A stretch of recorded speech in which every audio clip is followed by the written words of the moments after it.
வந்து ஒரு வீடியோ கேட்டாங்க ரொம்ப முக்கியமாக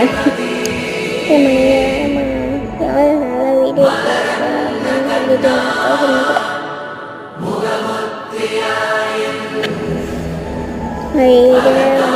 சொல்லிட்டு வந்து அதை வாப்படுறத நமக்கு எங்கள் அம்மா சொன்னாங்க. இதெல்லாம் ரொம்ப முக்கியமாக எங்கள் அப்பா சொன்னாங்க எவ்வளோ வீடியோ போடுறது